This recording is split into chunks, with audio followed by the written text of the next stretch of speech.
Hello and welcome to this audio commentary for David Rimmer's Variations on a Cellophane Wrapper. I'm Stephen Broomer of Art and Trash. This film was a breakthrough work for Rimmer, whose filmmaking evolved through the late 1960s from family of man phenomenological psychedelia, a trait visible in Rimmer's first films that recedes, into something more austere and minimalistic. A new turn that was realized in a series of films beginning in 1970, chief among them Variations on a Cellophane Wrapper. Rimmer's first films were maximalist in part because of what had influenced him. Through the years, Rimmer claimed to have been inspired to make films by a talk that Stan Brakhage gave at University of British Columbia, where Brakhage talked about rediscovering freedom, that you could throw the camera up in the air, that you could spit on the lens of the camera and you could, in doing so, transform vision and how you see the world through it. That you could think about this medium in totally new ways and break from convention.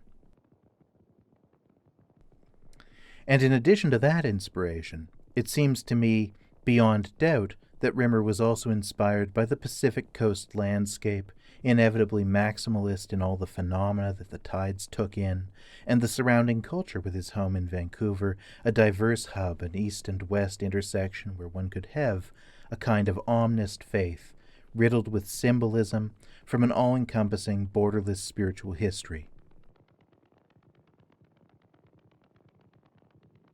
Those values aren't dispensed with when he moves towards minimalism, for we find that this new minimalist turn in his work is not clinical or cold, but full of the curiosity and passion and hunger of an expanding consciousness. Variations on a Cellophane Wrapper witnesses a gradual transformation from an ordinary Western record, documentary B-roll that's been gleaned from the trash, to a psychic impression that suggests something distant and mystical, otherworldly. In other works from this same period, Rimmer begins to use repetition and symmetry to remystify action. A busy river channel, a dance, falling trees, a crowd of spectators, a day of recreation on the seashore, all become subject to intense, ecstatic meditations. Even as Rimmer became a formidable presence in the developing community of structural filmmaking, he remained a proponent of that West Coast Buddhist omnist cinema that is a cinema of mystery and romance. The cool patience of minimalism and the warm, tripping passions of beatnik come hippie glory converge in his formulation of elastic time. That elastic time can be seen here in the restless repetition and variation of a single shot, but in other films he will prolong shots, effecting an extreme and probing slow motion.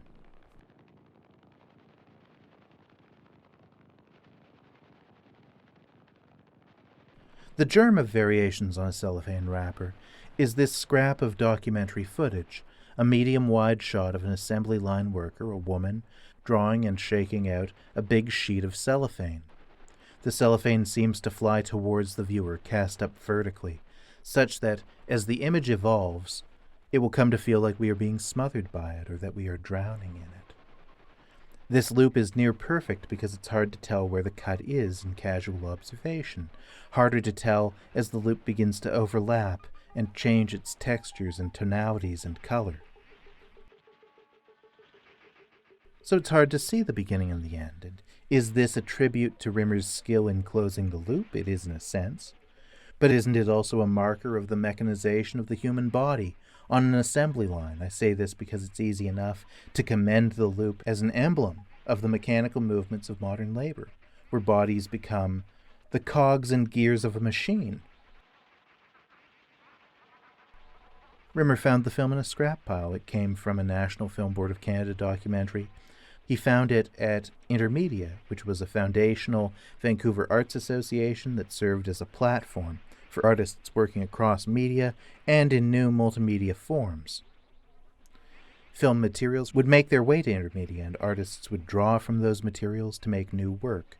So that's how he found this clip, and with it in hand, he began to print the loop in all kinds of ways, to make negative and positive versions of it, to print it to color stock with color filters, to print it in high contrast. We see all of these approaches bleeding in and out of this final version.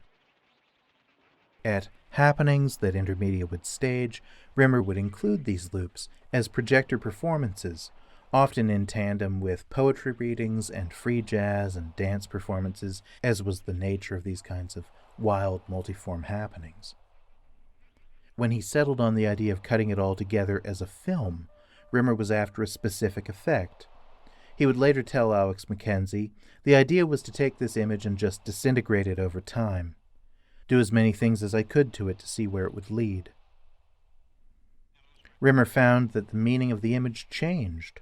Over time, showing the film to audiences, he found his own materialist sense of the composition met with a welcome challenge from those who saw it as a work of symbolic transformation. For some, it was a feminist work. Here is a woman trapped in monotonous labor, sewing cellophane like the fates spinning thread. For others, it was an Orientalist work, with the worker's form changing from that of a Western laborer into a Hindu god, the icon of a dancing Shiva, in whose grace we witness the panchkritya: creation, preservation, destruction, concealment, and salvation. That verticality that I mentioned earlier is a part of this mysterious invitation, this symbolic transit to another plane, in that the vertical action of shaking out the cellophane gives a sensation of being drowned, as if waves were overtaking both the assembly line worker and the composition itself, and through that composition, us. This effect is furthered by Don Druick's score of percussive tones that skitter and rumble and reverberate as if occurring across some vast distance, with overlapping rhythms that, like the image, suggest mechanization, at times mirroring the rapid function of the projector's own intermittent mechanism. A rapid function that becomes an essential part of the image when the shot starts to flicker, multiple versions of the loop converging, printing in alternating and superimposing positive and negative frames, further stylizing the features of the worker. Through all of this transformation, it must be said, Rimmer disintegrates the image as best he can, but he does not destroy it. He can't destroy the image. Image is resilient.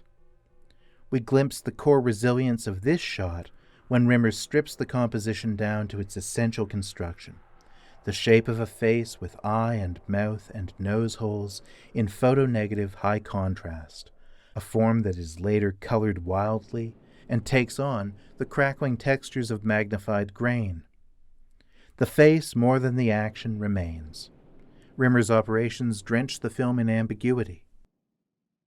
He takes the neutral countenance of the worker and transforms it into the penetrating stare of a face without eyes. And in the mystery of this figure and of this face, we could glimpse almost anything.